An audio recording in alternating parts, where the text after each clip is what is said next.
are on whole home filtration systems and RO from companies like Colligan. She was mentioning that she has a system and they produce their water systems in home. Okay, so I mean, this is a topic I've handled for almost 20 years. So, whole home, here's where you start. You must know all the details about your water supply. One, is it a municipal water supply? And what does its analysis show? What does it say? What does your water supplier say it has in it? If you have a private well in which you don't have a water supplier, you must have that water tested and analyzed for you to make a decent decision.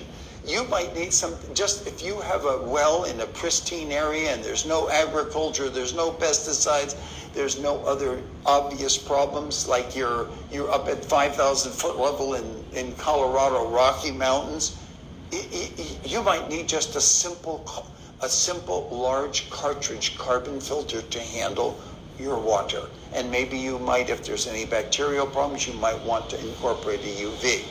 But in general, the more challenging is the municipal water. Anything can happen in municipal water in the United States. There are almost 300 known contaminants tested that have shown up in municipal water. It doesn't mean those contaminants are in every municipal water, but if we took all the tests of all the municipal waters, you would find 300 contaminants that can put your health at risk. So, most municipal waters have less than 100 contaminants. And some of them are very serious, like we talked about PFAs and PFASs and PFOSs as like the new forever chemicals. But you have glyphosate in the water, pesticides, herbicides. You have heavy metals. And now, because their cities are recycling the water that was once sewage water, it's getting very common because we're running out of water supplies, etc.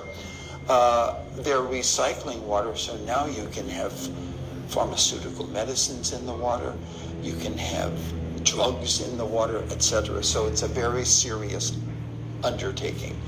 For water for the whole house, here's your takeaway. Whole house water filtration should only address your bathing and showering and other things in your washing dishes, doing laundry. That's all it should be used for, and it should be safe enough that you bathe in. Now, you do not take many contaminants in through your skin, etc. So the volatile chemicals like trihalomethanes, also known as THMs, are much more susceptible that you breathe them in, but it's not nearly as important as your drinking water.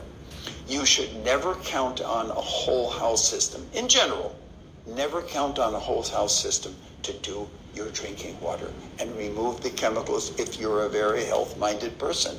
You should have a water system for your whole house that can handle the needs of bathing and showering and protection in that area, and a separate drinking water system that might be under your sink. It could be a filtration system, it could be a reverse osmosis system.